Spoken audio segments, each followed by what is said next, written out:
Okay, so tonight, Be'ezras Hashem, we're going to be continuing with our series of shirim on the Leshem, Shevo, v'Chaloma. And what I'm trying to do really in these 10 shirim or so is build the system from the beginning to the end so that we can create a thread of continuity between the beginning of the sugyos that we've been discussing and Be'ezras Hashem, what's going to be the Iker sugyos that we're going to see in the Leshem later on in the continuing shirim. Now, as we left off last week, we spoke about two inyanim. We spoke about, on the one hand, the significance of studying Kabbalah, particularly in our generation for the Leshem, who saw our generation as Ikvasa de Mashiach, as the time prior to the revelation of redemption, both particular as well as general, in our own psychological states as well as the historical playing field. The Leshem Shevo v'Chaloma saw 1840 and onwards as a time of the disclosure of secrets, not only permission being granted, but rather a new disclosure of secrets which had qualitatively been undisclosed prior to that. Meaning to say that unlike the revealed aspect of Torah, which grows quantitatively because our minds and our hearts are diminished and we need more words to express ideas, the concealed aspect of Torah, Torah's HaKabbalah, the Torah of Atzilut, for the Leshem is going to be ever renewing itself and perpetually unfolding in new ways so that it's not only a quantitative expression that we find more and more being revealed, but it's even qualitative, so that what was discussed a year ago, says the Leshem, is considered as nothing compared to what can be discussed nowadays.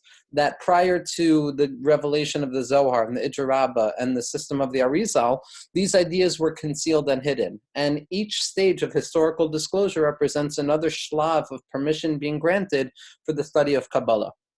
And secondly, we discussed for the Leshem what the significance of studying Kabbalah was. That for the Leshem, speaking about Kabbalah, learning the words of the Arizal, learning the language of the Zohar HaKadosh, is not only an act of epistemological learning for the sake of understanding ideas that we can then conjure up or replay in our minds in a intellectual way, but rather, on a certain level, the learning itself becomes the Isarusa dilatata. It becomes the Mayim Nukvim, the feminine waters that erupt and awaken the waters from above. That our Isarusa dilatata, our energy and energizing ourselves and instigating the divine flow of influx into the world takes place specifically through our actions, through our bechira.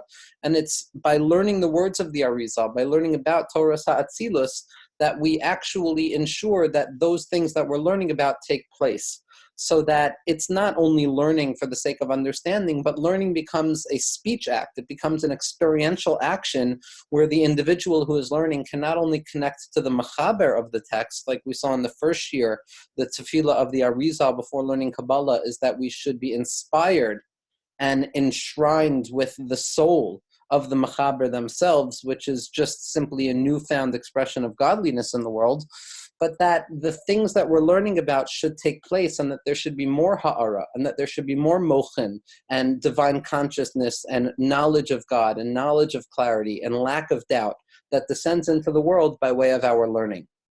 So we're going to see that in tonight's discussion, the Leshem is really going to be continuing and following Lishitaso, according to his opinion already, with regards to the value of learning Kabbalah. That learning Kabbalah is not only epistemological, but it has an ontological value, meaning that it is real and it creates certain mechanisms that express themselves in this world through our learning.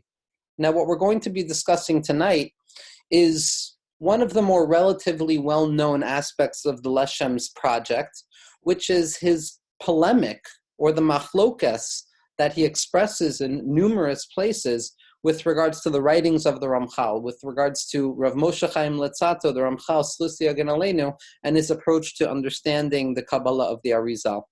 Now, before we actually get started in looking at the sources, there are two small caveats that I want to add. Number one is that we're going to be looking at one particular source from the Leshem, a relatively famous source from Sefer Hadeya, Chelik Aleph, Drush Hey Siman Zayin, where the Leshem expresses his opinion almost most explicitly. But because the Leshem's writings are so voluminous and they're so large and they're so extensive, there are about 15 or 20 makoros within the writings of the Leshem that speak to this point and create more and more nuance. Now, obviously, we're not going to be studying each of these texts, but A, if anybody's interested, I'm more than happy to send them the texts. And B, what I'm going to try and describe is a cumulative approach to the Leshem's treatment of the sugya based on all of the multifarious writings, although we're only going to be seeing it through one source text. And number two, the Ramchal here, who obviously lived before the Leshem Shevo B'Chaloma and died before the Leshem was born, as a tzaddik yisod olam, as one of the fundamental modes of expression of Kabbalah into the world, that the Ramchal, everybody knows the light of the Ramchal, everybody knows the significance of the Ramchal within the world of Kabbalah, within the world of divine knowledge. The Leshem is taking issue with the writings of the Ramchal as they have been interpreted by specific individuals in his generation. Individuals that he was writing letters to, individuals that he was arguing with. Now, although the Leshem implicates the writings of the Ramchal, by no means is he claiming that the Ramchal himself had the wrong approach to Kabbalah. The Leshem wouldn't say such a thing. What the Leshem is taking the individuals who interpret the writings of the Ramchal to task for is reading the Svarim of the Ramchal and creating their own mode of interpretation based on the concepts expressed in the writings of the Ramchal. So what we do not have here is a machlokas between the Leshem and the Ramchal. One of the misunderstandings, historically speaking, and some of the hisnagdus, some of the issues that many individuals took with the writings of the Leshem, is that they felt that he was unkind or unjust to the writings of the Ramchal. Now, famously, Rav Kook tried to mitigate some of this anger. Rav David Cohen, the Nazir HaKadosh, the main Talmud of Rav Kook, in his Sefer Kol HaNevuah, writes explicitly that he disagrees with the Leshem Shevo B'Chaloma and that the only thing that we have is the derech of the Ramchal and the derech of Rav Kook. And Rav Yaakov Moshe Charlap, historically speaking, or anecdotally speaking, really, is said to have not wanted to learn the writings of the Ramchal because of the way that he treated, not wanting to learn the writings of the Leshem because of the way he treated the Ramchal in his writings. And Rav Kook famously tried to make shalom between the two camps, in the sense that Rav Kook was a good friend and chavrusa of the Leshem, and also the Rebbe of Rav Yaakov Moshe Charlap and the Nazir. But nevertheless, the writings tell us that Rav Kook even came to the Leshem and tried to have him renounce his statements about the Ramchal. But the one thing that we have to keep in mind here is that the Leshem is not arguing with the Ramchal. He's arguing and taking issue with a number of individuals who felt that the Ramchal was the only way to interpret Kabbalah Sa'arizal, and more than that, who took the words of Ramchal and interpreted according to their own demyonos, according to their own understandings, and found things that not even the Ramchal would try and say.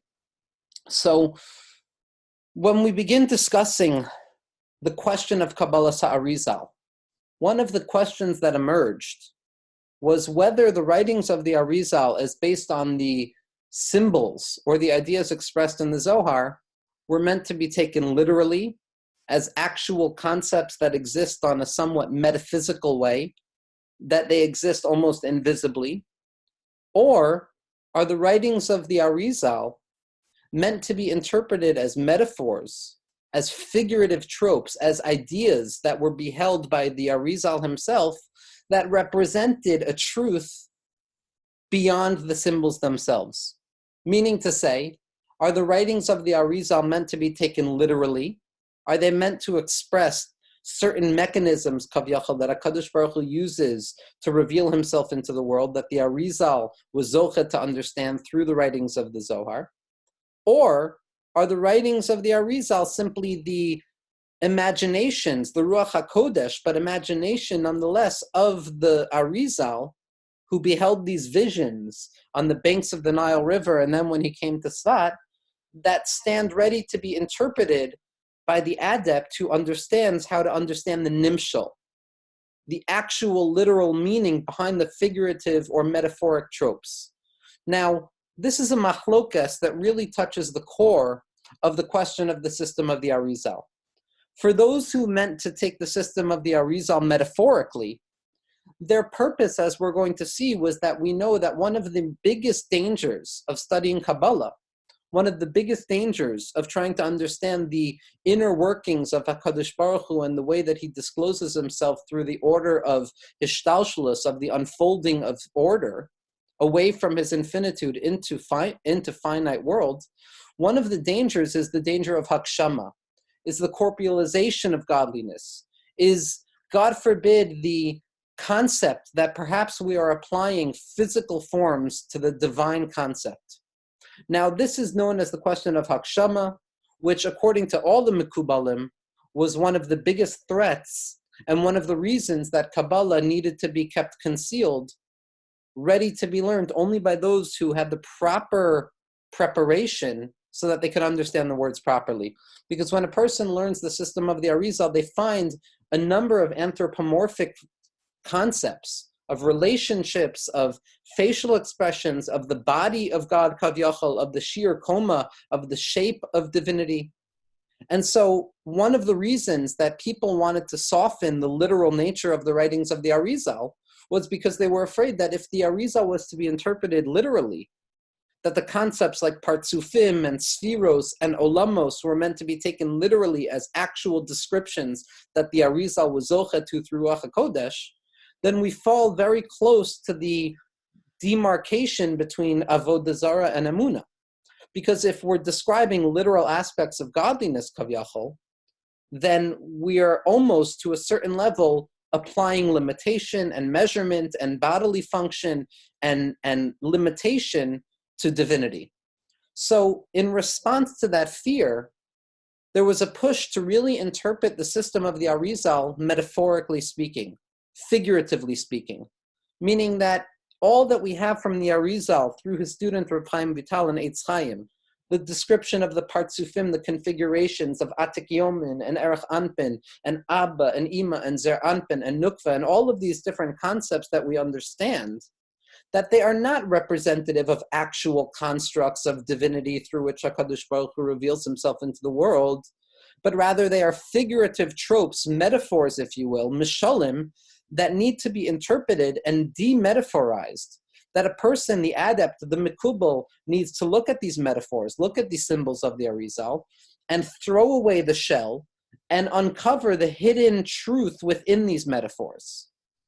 Now, these two camps, the literalist approach to the system of the Arizal and the figurative approach to the system of the Arizal, which saw his writings as simple metaphors in need of demetaphorization so that the individual can understand the significance of the system, this really comes to a head in the writings of the Leshem. What the Leshem saw in the writings of the Ramchal, the few writings that he had access to, and more specifically in the interpretations of certain students who followed the path of the Ramchal, was that the Ramchal was attempting to see the system of the Arizal as a series of mishalim, as a series of metaphors that describe the body of God, Kavyachol, the shape of God, the partsufim and the spheros. But in truth, what these concepts represent, when properly understood and removed from their metaphoric shell, are ways that HaKadosh Baruch Hu interacts with human beings vis-a-vis history, certain modes of governance, hanhagos, as the Ramchal is famous for interpreting. So, for example, the two partsufim, the two configurations that represent different modes of divinity and the relationship between infinity and finitude, two partsufim that we understand are the partsuf of Arech Anpin, of the long face, Kavyachol, of the unfathomable mercy of HaKadosh Baruch Hu, and Ze'er Anpin, the small face or the small countenance, which represents an anger, Kavyachol, or a harshness of HaKadosh Baruch Hu. So what the Ramchal famously does in many of his writings, in Das Tunos and Klach Pesrei Chachma, which is written by a Talmud of his, he takes these ideas of the Arizal, he takes these mishalim of the Arizal, Kavyachol, and he says that what Arech Anpin really means, what it means is that HaKadosh Baruch Hu interacts with the world at times through Rachamim Rabbim, through great mercy, where there is no distinction between good and bad, where there is a Hanhagas HaYichud, something we discussed in Reish Milin by Os Ayin, the two different modes of governance, that Arech Anpin is representative of the mode of governance that sees no distinction between good and bad, that is eternally graceful to all human beings, expressing undeserved kindness unto the world, allowing for understanding and redemption in particular and in collective. And there's the parts of Zer Anpin, which represents the Yichud HaMishpat, the space of rules, of right and wrong, of kosher and pasul, of mutter and asr, of the 6 directions that we typically associate with the Eitz Hadas Tov V'Ra. So these 2 partsufim, according to the Arizal, according to the Ramchal, don't necessarily represent modes that HaKadosh Baruch Hu reveals himself, but rather they represent modes of governance, ways that HaKadosh Baruch Hu interacts with human beings. Now, the Ramchal was not alone in seeing, on a certain level, the system of the Arizal as metaphoric. What we have a famous letter from the nephew of Rav Chaim Volozhiner. Rav Chaim Volozhiner, again, is one of the main disciples in Kabbalah of the Vilna Gaon, who, according to many individuals, the Leshem came to kind of follow the path of the Vilna Gaon. And in this letter, which is printed in, amongst other places, in the Sefer Das Tfunos that was compiled by Rav Yosef Spinner and Rav Chaim Friedlander, we have a famous statement where he says as follows: V'Rabbeinu Hagadol Hagon Hanora Rav Eliyahu. And the great master, the great genius, the wondrous genius, Rav Eliyahu Kramer, the Vilna Gaon, Amar Alav, he said about the Ramchal, Shehu Yodeya Hanimshal Shal Kitvei HaArizal.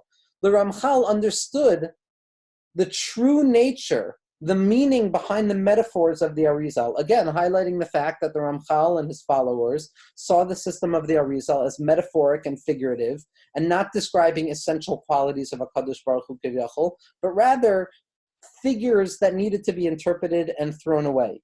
And he writes here in parentheses, Ki HaGrazal Amar, because the Vilna Gaon said, Shekitvei HaAri, the writings of the Arizal, Hu Kulo Rak Mashal. In their entirety, they are simply metaphors, which contain no essential meaning on their own, because the metaphor is a way of translating. It is a vehicle that transports the essential meaning into some figure that describes the meaning, which needs to be uncovered. So the entire order of the Arizal, according to the Vilna Gaon in this letter, is describing metaphors that need to be shed in order to disclose the truth of the Arizal's writings, which, according to the Ramchal, are ways that HaKadosh Baruch Hu interacts with human beings in history.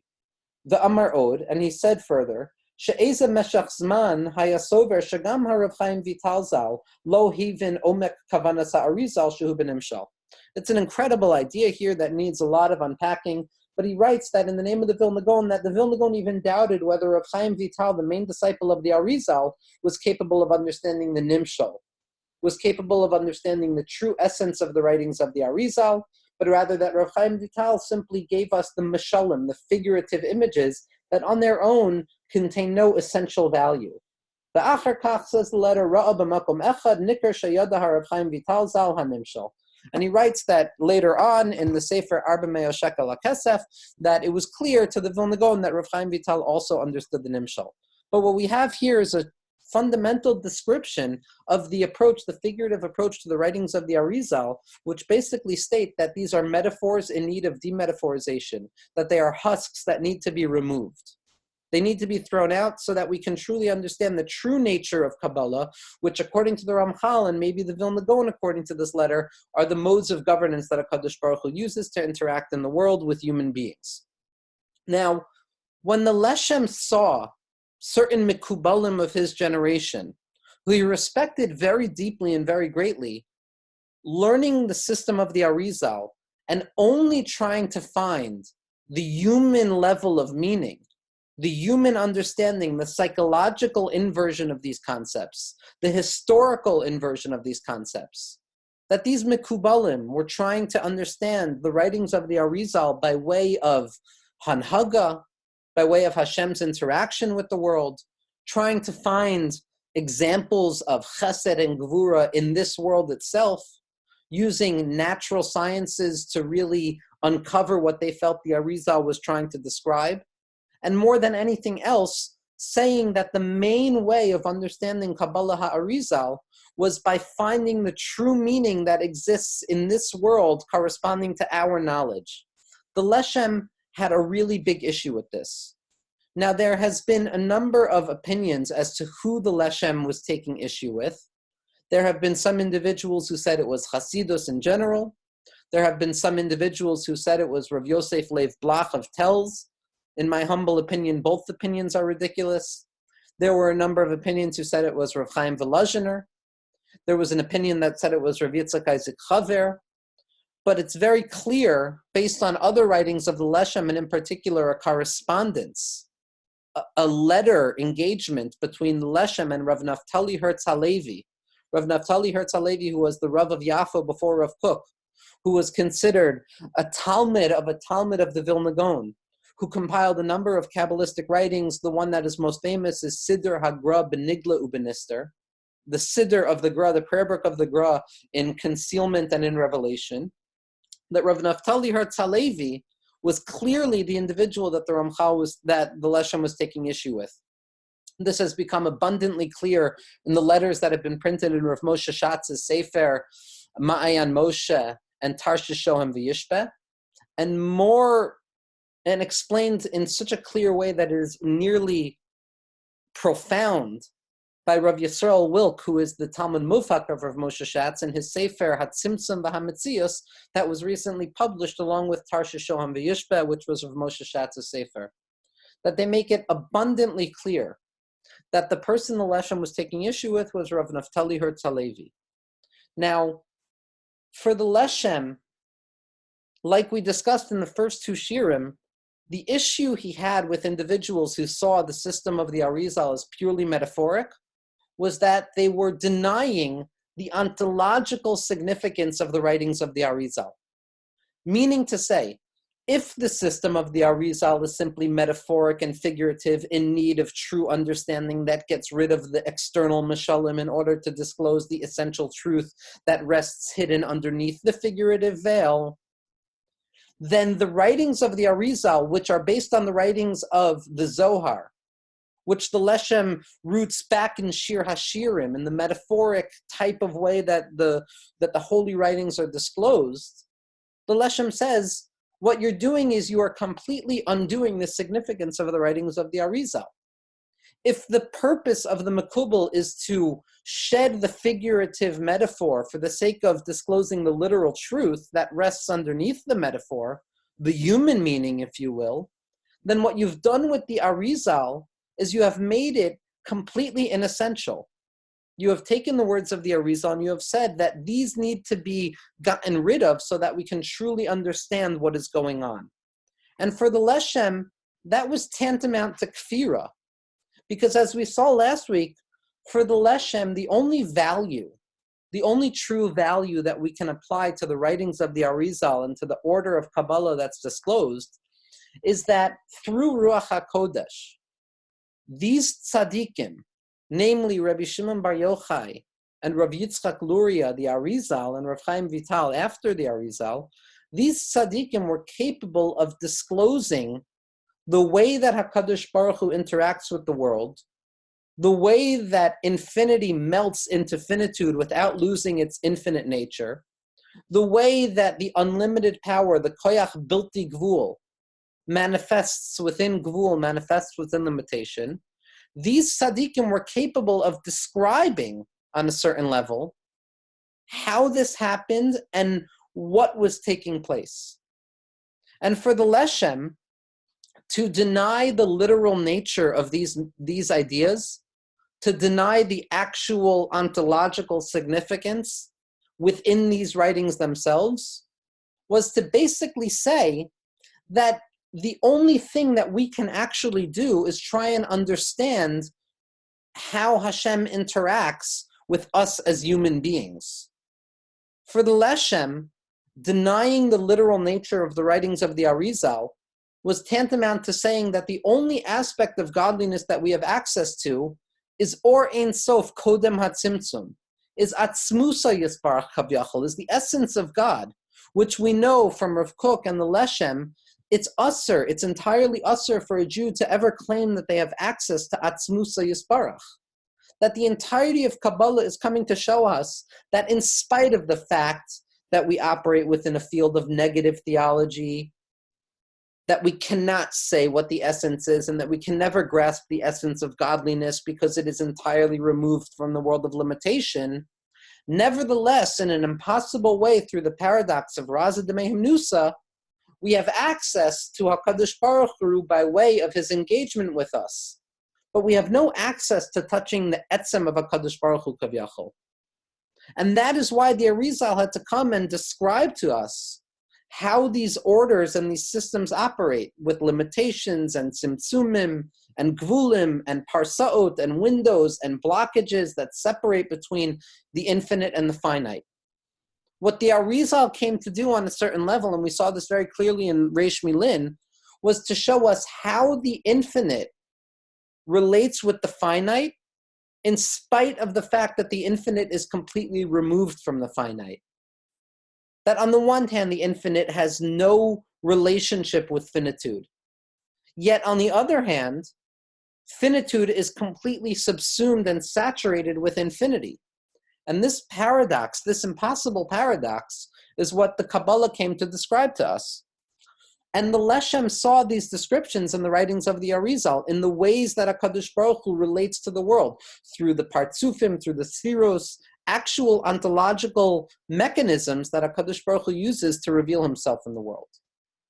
To deny the literal nature of those things was tantamount for the Leshem to denying the fact that we don't have access to etzem. He said that if you simply look at the writings of the Arizal as metaphors, as figures that need to be undone so that we can understand true nature of things, the Leshem saw that as claiming that we have access to the infinite itself, which he says is fundamentally off limits to the Jewish people. So the Leshem, in upholding the literal nature of the writings of the Arizal against those who claimed that it was purely metaphoric and figurative, the Leshem felt that they were claiming that all there is Ein Sof and human beings.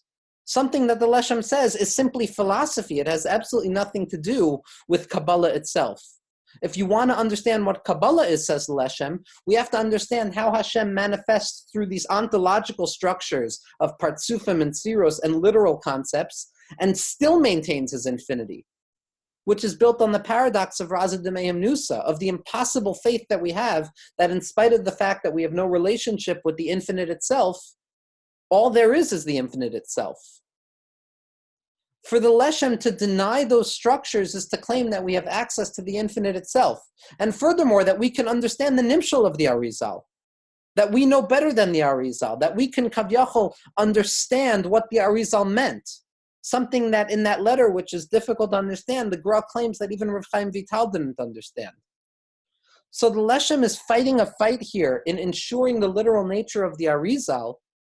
He's fighting a fight that is not simply truly understanding what the Arizal and what Kabbalah came to do, but it's ensuring that the system of faith, that the system of unity, which is built on the impossible union between infinite and finite, between the unlimited and limitation, maintains its structure of negative theology, where at the end of the day, all we have is emunah, with the deep knowledge that we can never lay claim to grasping the true essence of God, whatever that would mean. Now, here the Leshem is really utilizing a trope from the Rambam, which is utilized at length in the writings of Hasidus Chabad, which is that what the Kabbalah comes to teach us, what the system of the Arizal comes to teach us, is something referred to as Yedias HaMetzius, the knowledge of the existence of these structures, the knowledge of the existence of Partsufim, the knowledge of the existence of the different worlds and all of the different structures that the Arizal and Rabbi Shimon Bar Yochai came to disclose. But what we do not have access to is something called Hasagas HaMahus, grasping the essence. So we have access to Yedias HaMetzias, to the knowledge of the existence of things, but what we are lacking is Hasagas HaMahus, the ability to grasp the essence. And this is going to be very important because for the Leshem, after he pushes and expresses fundamentally that the writings of the Zohar and the writings of the Arizal are literal in nature, and that they maintain an ontological status in the sense that they're representative of true concepts, and not simply metaphors that need to be disrobed in order to disclose the true kernel of literality within them, like the Ramchal in his camp. the Leshem steps back and he says, once I've told you that these are literal concepts, with your next thought, you have to be fully aware that they are literal, but they are absolutely nothing like we understand literal to mean. And here the Leshem is protecting himself and expressing a paradox which protects him from Hagshama, which we opened up with. Because like we said, one of the reasons that individuals wanted to interpret Kabbalah Arizal as metaphoric and figurative, as simply tropes that need to be undone in order to disclose the literal truth of human understanding, or Hanhaga, was because we were afraid of being Magshim. We were afraid of applying physical structures and measurements and limitations to divinity, to Ein Sof. So the Leshem is fully aware of that. And in spite of the fact that he says that the writings of the Arizal are entirely literal, in the next breath, he says that in spite of the fact that I claim that they are fully literal, they are not literal in the way that you and I understand literal.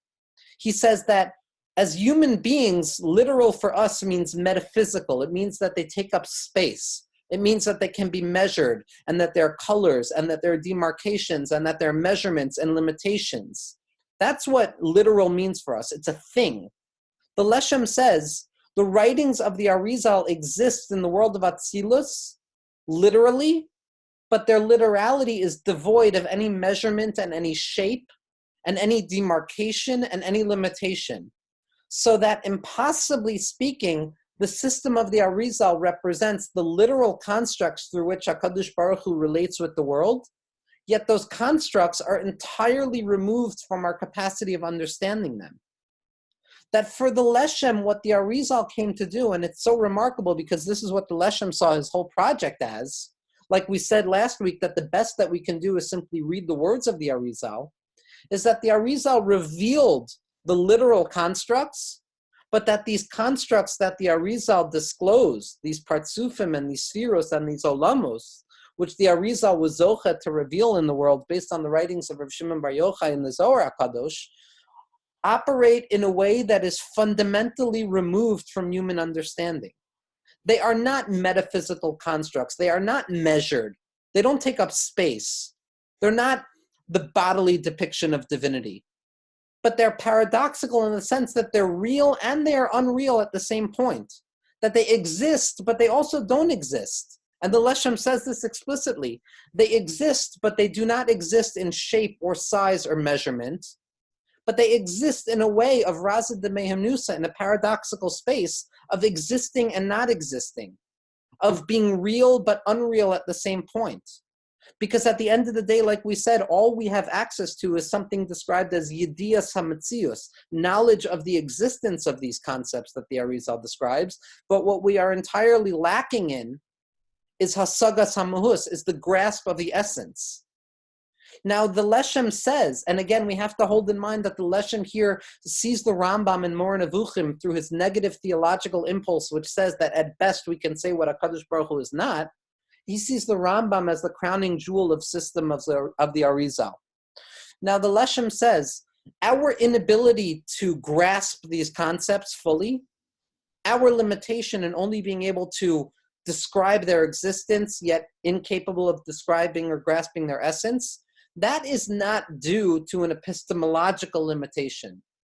Our inability to describe or define the system or the concepts of the Arizal is not because we are not smart enough.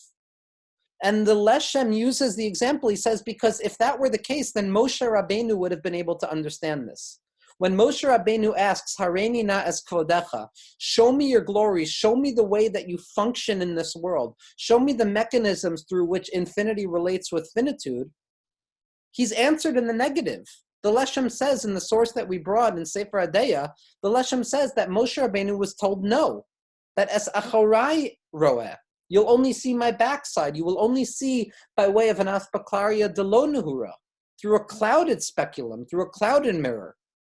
And if it was a question of deserving, it was a question of being smart enough to understand the literal nature of these things, so then Moshe Rabbeinu would have been accepted because there was no one greater than Moshe. So the Leshem says that it is not due to a limit of our minds that we can't grasp the essence of these concepts that the Arizal discloses, but it is an ontological fact that limited creation does not have access to the unlimited in its pure form. That even Moshe Rabbeinu was told no. Why? Because HaKadosh Baruch Hu has placed certain laws within creation, and one of the fundamental laws that function in determining the value of the writings of the Arizal is that human beings cannot grasp the infinite in its true form, and that we can only understand things by way of faith, by way of emunah, which is predicated on a lack of knowledge. Or like Rabbi Nachman of Breslov teaches us all the time, Tachlis hayadiyah shelo neda, that the apex of knowledge is coming to the place of learned ignorance, where we realize that we can know absolutely nothing. So the Leshem says that the system of the Arizal is absolutely literal, and it is not a metaphor, and it is not a figure that needs to be tossed away for the sake of understanding the true literal nature of human understanding or psychology, but rather they are literal in a way that we can never truly understand. That they are, on the one hand, devoid of measurement, devoid of limitation, devoid of actual realness and reification in order to protect us against the threat of Hagshama or the anthropomorphic impulse in ascribing human limits to God. Yet on the other hand, they're true and they're literal and they're real in the way that the Arizal and the language that the Rashbi in the Zohar disclosed it to us. And based on this understanding, the Leshem says that we call Kabbalah Torah Sasod. We call it a secret. We don't call it a secret because we're keeping it hidden from other people, or because we want to keep it away from other people in the way that we typically understand secrets. But it's a secret because even when you speak it out, even when you express it explicitly, we still have no hasaga as to what it's truly expressing. So that the secrecy or the sod of Torah's HaKabbalah, in particular the writings of the Rashbi and the Zohar and the Arizal, is not a secret because we're simply politically withholding it from other people, but because ontologically speaking, in its essence, these ideas are inexpressible. And at best, all we have are the words and the vehicles that have been revealed to us through Rashbi, through Moshe Rabbeinu, through Shlomo Melech and Shir HaShirim, through the Rashbi and the Zohar, and through the Arizal and Eitz Chaim and his writings. All we have is the language. And the Arizal, the Leshem says this explicitly. This is why learning Kabbalah and stating these ideas is the most fundamental thing that we can do. Because if we try and understand them according to our human understanding, so then what we do is we simply begin engaging in philosophical speculation.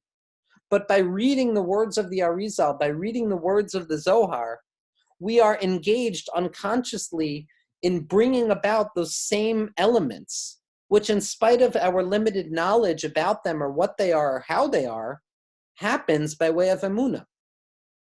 And for the Leshem, this is fundamental, because ensuring the literal nature of the writings of the Arizal, ensuring the literal nature of the writings of the Zohar, the Leshem sees Kabbalah as maintaining an ontological significance, an essential significance, in the sense that by way of reading the words we are engaging, even if we are not understanding. And with this, we're going to look a little bit at some of the words that the Leshem uses to describe this in the Makor that we brought out. So in Osches, in Drushe Olam HaTohu, Drush He Siman Zayin, he says, V'hineni Omer, here I'm saying, Ki hine hagam shesefer HaRamchal hem yikarim lema'od, that the writings of the Ramchal are truly wonderful. And the Leshem says, I was engaged in the process of actually publishing them. Along with his wisdom, the Leshem was also engaged in publishing these writings. He says, nevertheless, I take great issue with the fact that people seem to think that the only value of the writings of Rashbi and the Arizal are the demetaphorization of trying to understand the kernel of essence that applies to human beings. Because what happened to Kabbalah? What happened to the words of the Arizal? What happened to the words of the Torah and the words of Shir HaShirim, which speak by way of metaphor, yet they contain a literal essence? Like we saw, the Leshem is not simply claiming that they're literal. They're literal in the sense that they're metaphoric. Because for the Leshem, the literality of the system of the Arizal cannot be understood the way literal nature is understood, but the literal nature of the writings of the Arizal is simply that they exist in a way that we can never truly understand. And he says, V'hine hagam shekavnasam hu ritzuya, that even though these mikubalim and these writers have proper intentions, aval ma'aseyim bazeh einam ritzuyim kol kach l'daisi, but their actions are really less than warranted. Ki gamim nitain lahem es asher lahem lomar shekavana be'ezed devarim kehilchasan, that even if you claim that certain right concepts in the Arizal can be understood as metaphors and interpreted as human ideas that engage with reality and history, like the Ramchal writes, and the Leshem takes a lot of time in a lot of his writings describing, how history operates and how Hashem interacts with the world, Kavyachol, in very similar ways that the Ramchal does. So the Leshem doesn't have an issue necessarily with seeing the words of the Arizal as applying to our realm. And perhaps there are certain hints to the way that HaKadosh Baruch Hu governs the world. Which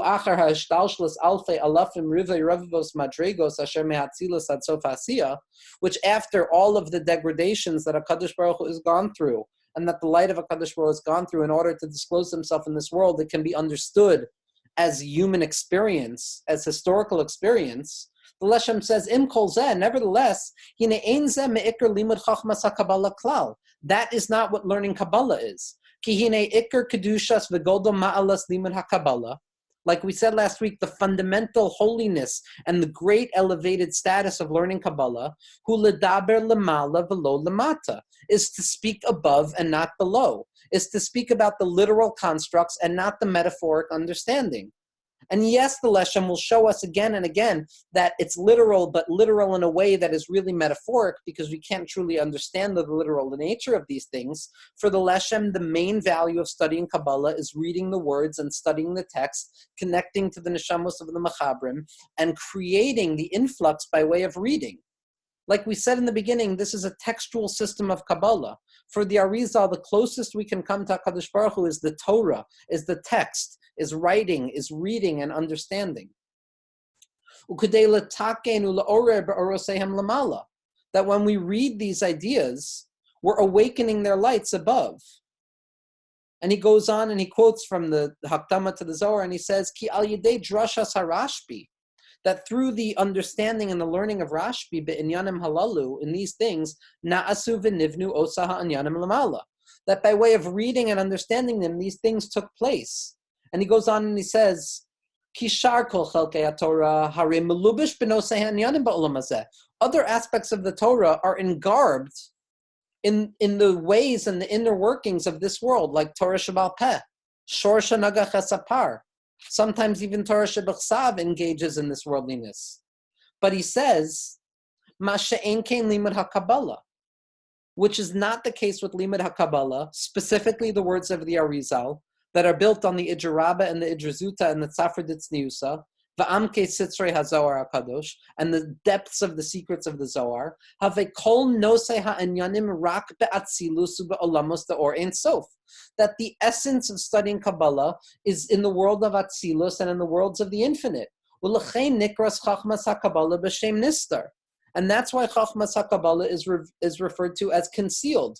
Mishum shekol nosei ha'inyanim, because the concept of all of these writings, she'anu merdaber behem, that we're speaking about, hume olamos ha'elyonim asher lamala asher ein hasaga v'tfisa bahem l'shum bria, v'harehem ne'elem v'nister mehakol, that we have no grasp and no understanding of what these concepts mean other than that they exist, other than the emunah that HaKadosh Baruch Hu reveals himself through these ways. And he goes on to quote from the Nefesh HaChaim, and he says, V'dvarav einav muvanim li klal. And I don't understand what the Nefesh HaChaim is coming to say. And he continues and he says later on, he says, V'yaduahu ki b'chol inyan sha'osek bo ha'adam, that in any concept or idea that the person is engaged in, asher hu sulam mutzav artsa v'rosha magia hashemayma, that the individual is like a ladder that is firmly planted on the ground, whose head is rooted in heaven, mit orer v'na'aseh oso ha'inyan lamala lefi shoresh nishmasa shemagia sham, that according to the soul value and the soul level of the individual, so too that is engaged above and it takes place above. When a person is studying Kabbalah, that every aspect of what we're understanding is in the supernal realms, the ideal states of what Rav Kook would describe, who gorem tikun gadol bagiloi or kedushaso shemo harbe yoter me'esek shar chelkei Torah. We are disclosing light of HaKadosh Baruch Hu by way of just uttering these words in their literal nature, in spite of the fact that we don't have any way of understanding the literality of these things, and they remain concealed to us entirely and ontologically. Nevertheless, we are bringing it down to us. And therefore, he's questioning again these mikubalim. Why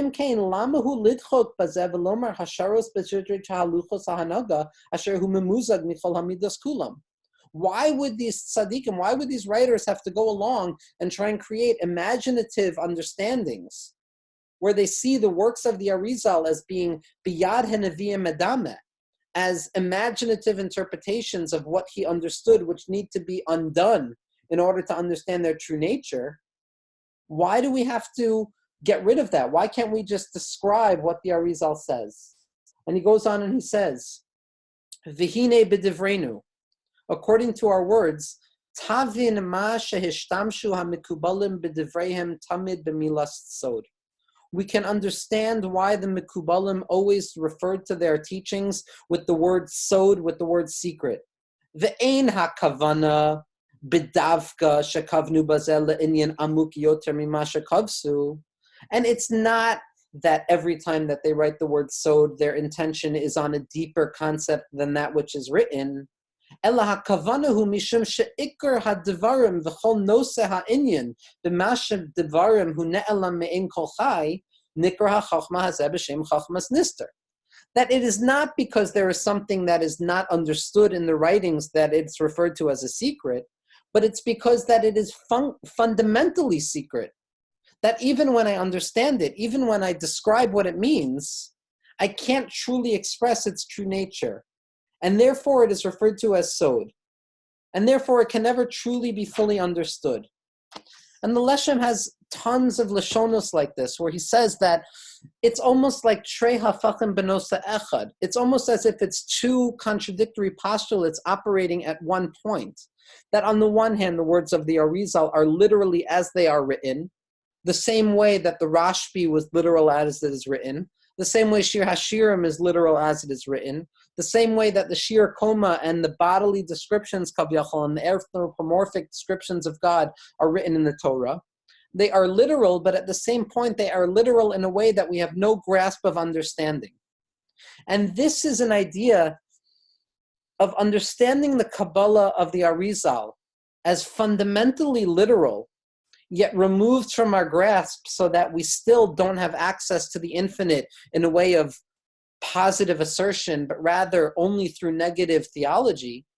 This is clear in a number of writers, that when describing Kabbalah, when describing the inner workings of Kabbalah, there's a certain lashon that the Leshem uses, that Rav Chaim Volozhiner uses, that Rabbi Nachman uses, that the Baal HaTanya uses, that the Lubavitcher Rebbe uses, that the Rebbe Rashab uses, that the Tal Oros uses, that the Shefa Tal uses, that Rav Yosef Gektalia uses in Shaarei Tzedek. That lashon is mamish kavyachol. That numerous times you'll find in writings. You find this in Perek Beis of Tanya, in Shar Dalet of Nefesh HaChaim, in Torah Samech Ches and Likutei Maharan.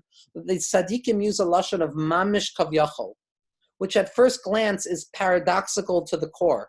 Mamish means that it is literal, it is real, it is present, it is measurable. And kavyachol, like we said in the introductory shir to Reish Milin, means that it is metaphoric, means that it is not fully as real as we are trying to describe it. So typically when we say mamish, it means that it's literal and not figurative. But when we say kavyachol, it means that it's figurative and metaphoric and not literal. Here, in the realm of the writings of the Arizal, we come onto a paradox referred to in the Sfarim as mamish kavyachol, as both literal and figurative at once. literal, as the Leshem has told us, in the sense that it is describing the true way that HaKadosh Baruch Hu reveals himself into the world, in order to ensure that as the Jewish people we realize that we do not have access to Atzmusa Yisbarach, we do not have access to the true essence of God, but rather we have access to the Emunah, that HaKadosh Baruch Hu manages to reveal his essence within reality without our knowledge of how, why, what, or anything else. Yet on the other level, it is kavyachol, it is figurative, because we cannot describe the true working of these mechanisms. So that at best, what we can do when we know something is real and literal, yet we're incapable of disclosing the true essence of what it means, at best for the Leshem, what we can do is read the words. We can use the same Lashon that the Arizal used. We can use the same Lashon that Rashbi used. We can use the same Lashon that the Torah HaKadosha uses, because our words, like a ladder planted on the ground and rooted in heaven, create the influx, create the hisorus, that through our bechira, through our volitional learning and the utterance of the words, our learning becomes like a speech act, that it engages a certain ontological relationship between HaKadosh Baruch Hu and this world. And just to end with a source that's outside of the Leshem, that describes this relationship between the mashal, the metaphor on the one hand, and the nimshal, the literal interpretation, what the Rebbe Rashab says in Hemshech Ayin Beis, in Taf Ayin Reish Beis, in Shashek Dimu, and this is going to be in Os Kuf Ayin in the first Chelek, he describes this interrelationship as well, where he tells us that on the one hand, these ideas are mishalim, they are metaphoric, but they're metaphors that contain the literal interpretation within them.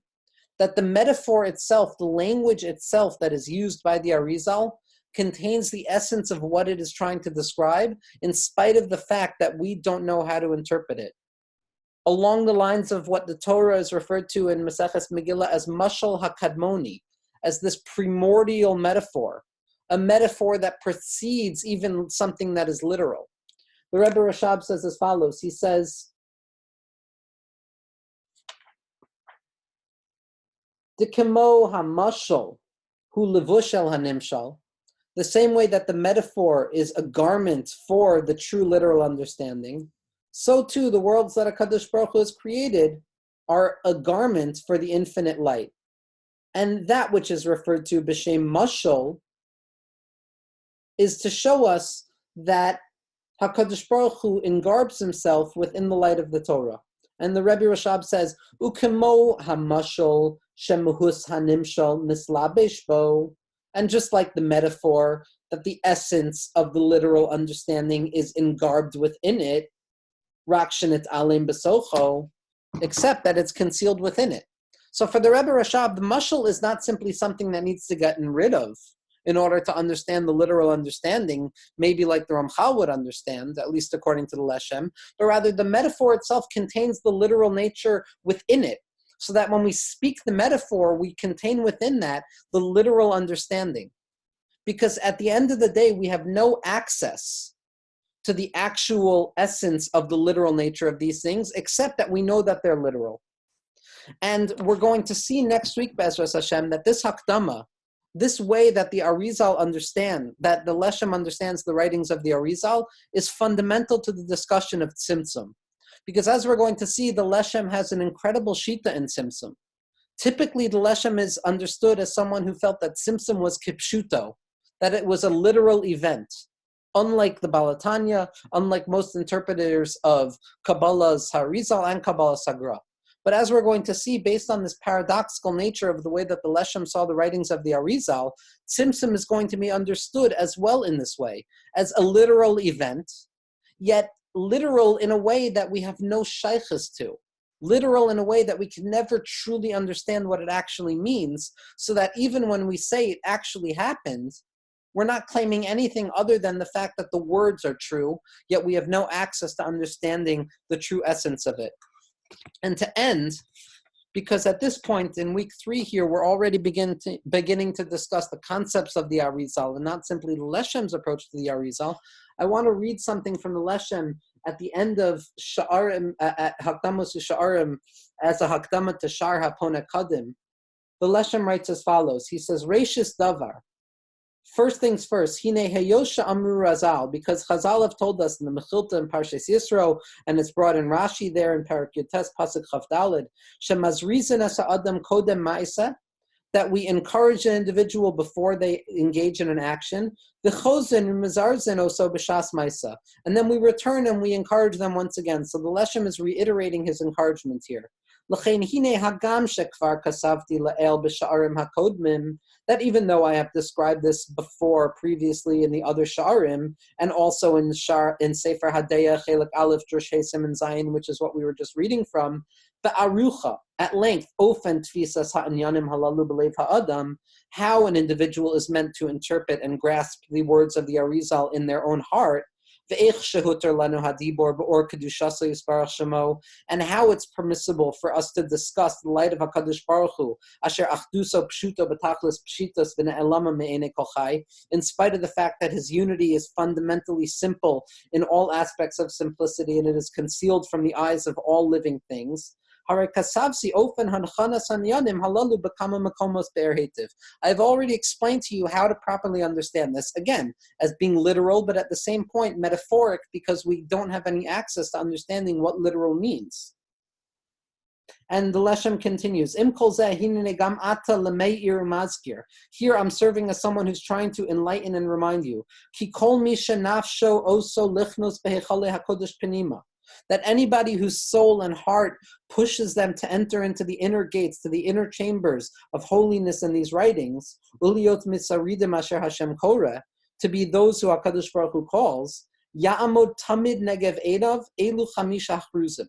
They should always have these 5 lines standing in front of their eyes, asher yasad v'chakak kadosh Hashem, that the Holy One for HaKadosh Baruch Hu, the Baal Hashir HaKavod of Chasidei Ashkenaz wrote. So he's talking about Anim Zemiros right now. He says these 5 lines need to be perpetually in front of the eyes of anybody who's studying the words of the Arizal. Nafshi chamda b'tzel yadecha, my soul takes pleasure in the shade of your hand, ladas kol raz sodecha, to understand all of the secrets regarding you, everything, to try and have access to Atzmus.